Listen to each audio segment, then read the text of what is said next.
खमागणी हुकुम आप सभी का स्वागत है हमारे YouTube चैनल क्षत्रिय धर्म व क्षत्रिय इतिहास से संबंधित जानकारी हेतु हमसे जुड़े रहिए और हमारे चैनल को सब्सक्राइब करना न भूलें। आभार।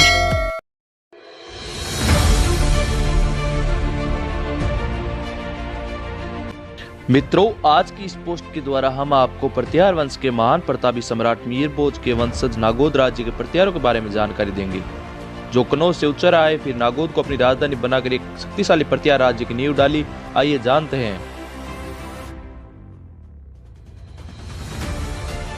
नागौद राजघराने के वर्तमान युवराज श्रीमंत शिवेंद्र प्रताप सिंह सुखदेव से बातचीत करने के मुताबिक पता चला है कि उनके पूर्वज कनौज से आकर यहाँ एक स्वतंत्र राज्य की स्थापना की एवं यहाँ से पाए गए पुरातत्व विभाग के ताम्रपत्रों शिलालेखों में मीरभोज एवं वारा अवतार भगवान विष्णु जी का वर्णन मिलना पाया गया है, जिससे साफ साफ पता चलता है कि नागौद के प्रत्यार मीरभोज के वंशज है, जिसकी पुष्टि सभी लेख वे ताम्रपत्र कर रहे हैं। और आप सभी इस वीडियो की पिक्चर में नागौद राज्य के चिन्ह पर वारा पशु एवं कनौज के प्रत्यार सम्राट मीरभोज के शासनकाल में चलाए गए चांदी के सिक्कों पर साफ साफ वारा अवतार विष्णु जी की प्रतिमा बनी देख सकते हैं, जिससे ये पूर्णतः सिद्ध हो चुका है कि नागौद के प्रत्यार मीरभोज के वंशज हैं। युवराज साहब से बात करके मालूम पड़ा कि कैसे उनके पूर्वजों ने अरबों एवं मुगलों से हाथों हाथ युद्ध किए, जिससे ये भारत देश अरबियों से बचा है।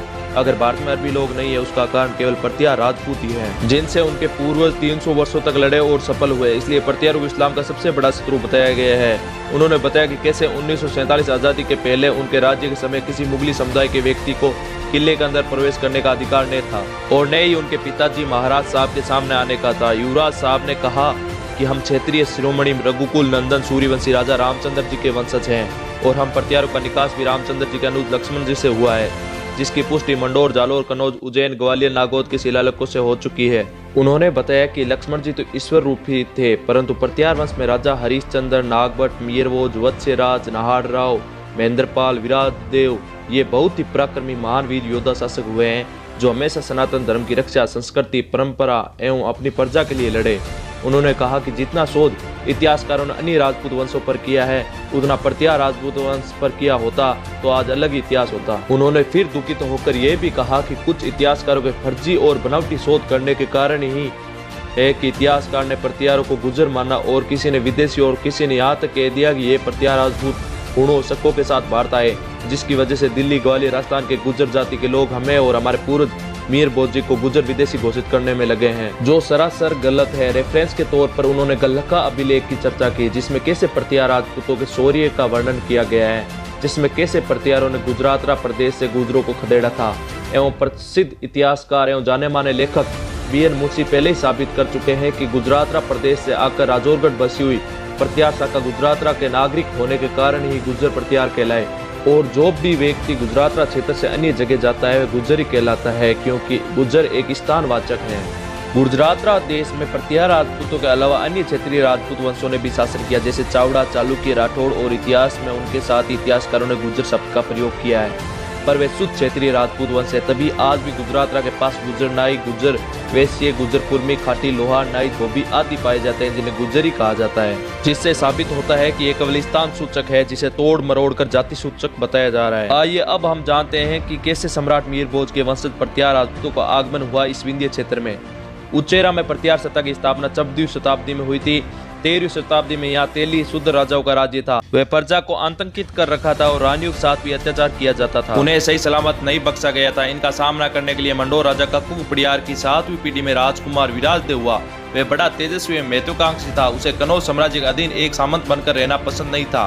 वह साम्राज्य से विद्रोह तो नहीं करना चाहता था, पर एक स्वतंत्र राजा बनकर राज करने की प्रबल आकांक्षा रही। उसने अपनी इस निश्चय को साकार रूप देने का निश्चय किया और अपने साथ चुने हुए राजपूतों को लेकर सन 1320 में मंडोर को छोड़ दिया और कमोर की ओर एक नए राज्य की स्थापना के लिए चल पड़ा। इस समय चंदेलों का प्रभाव क्षीण हो रहा था। केन नदी के किनारे दाएं तट पर मऊ आदि गाँव में इधर उधर से आकर अनेक प्रत्यार राजपूत परिवार दल बस गए थे। इन्हीं के संपर्क में आकर विराजदेव प्रत्यार और उनके साथियों के साथ कोट गांव में ठहर गए। सिंगौरगढ़ एक छोटा सा राज्य था, जिसका निर्माण राजा गज सिंह ने करवाया था। वहीं के प्रत्यार राजा कोतपाल देव ने विराजदेव को बुलवाया। उसकी तेजस्विता और बुद्धि से कोतपाल ने पहले तो उसे अमात्य का पद दिया और उसके सभी साथियों को सेना में रख लिया। कोतपाल देव निसंतान था, अस्तु विराजदेव प्रत्यार को अपना वारिस भी बना दिया।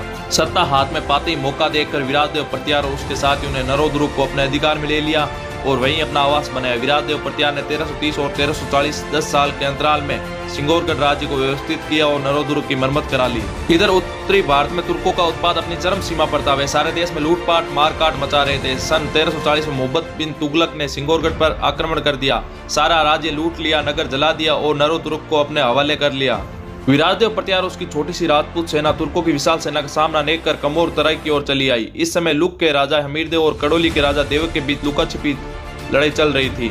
कमोर क्षेत्र की न तो किसी की ओर दृष्टि थी और न ही ध्यान दिया गया था। इसका लाभ उठाकर प्रत्यार दल उचेरा की ओर बढ़ चला और अक्षय तृतीया संवत 1381 दिन सोमवार को प्रतापी राजा विराटदेव प्रत्यार और पुत्र विशालदेव प्रत्यार ने मांत पिलासी राजा धार सिंह का वध कर दिया और प्रत्यार राज्य स्थापित किया। वे उचेरा उच्चकलप राज्य के प्रथम शासक थे। उचेरा राज्य की स्थापना का काल वीरता का युग था। वीर पुरुष शासन के अधिकारी थे। वे बर्छी, तीर, तलवार, कटारे और गदे ऐसे ही अनेक अस्त्र शस्त्र प्रसिद्ध थे। हाथी, घोड़ा, पालकिया उस समय सवारी हुआ करती थी।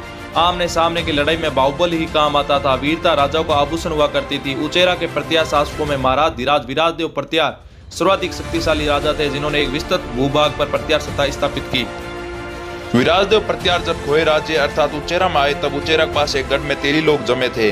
उस तेलिया गढ़ नाम देकर स्वयं को राजा बना लिए थे। एक रात जब तेली लोग मंथांत होकर नाच गा रहे थे, विराटदेव प्रत्यार ने अपने साथियों को लेकर उन पर आक्रमण कर दिया।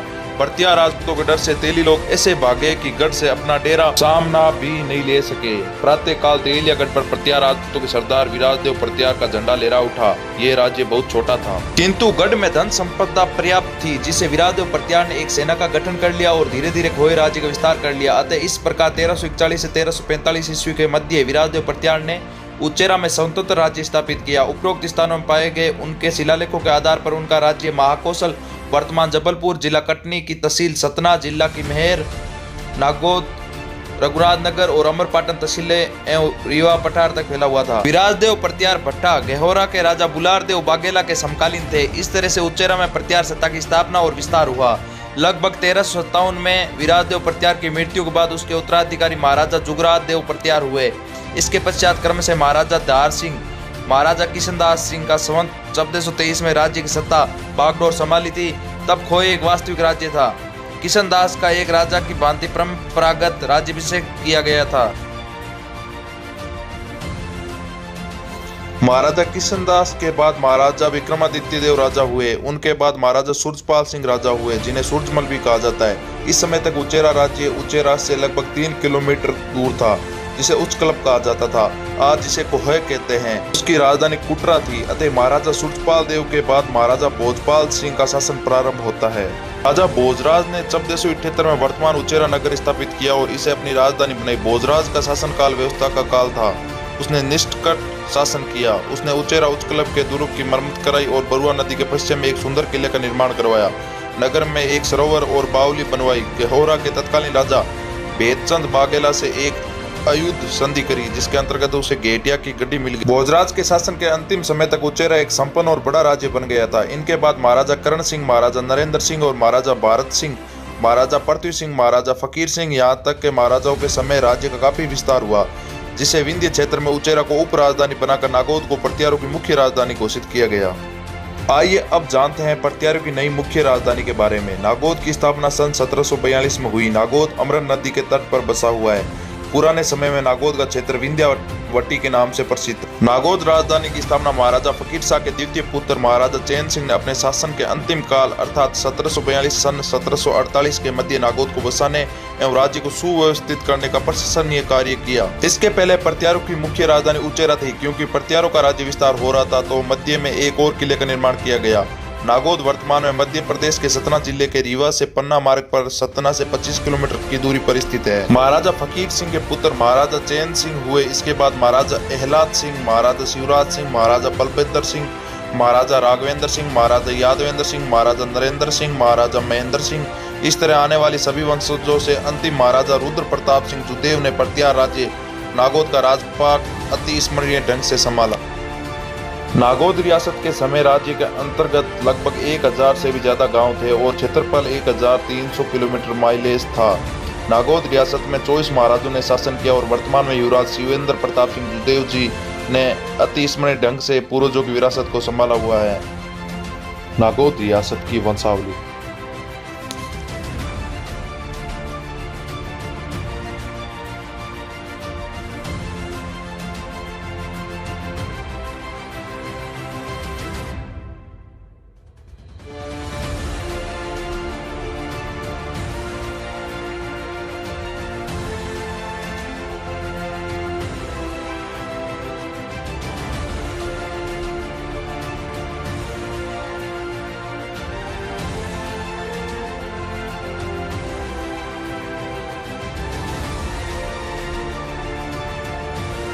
इसी के साथ करते हैं अपना वीडियो समाप्त। आई होप कि आपको वीडियो पसंद आया होगा। अगर पसंद आए तो लाइक शेयर एंड सब्सक्राइब करना ना भूलें।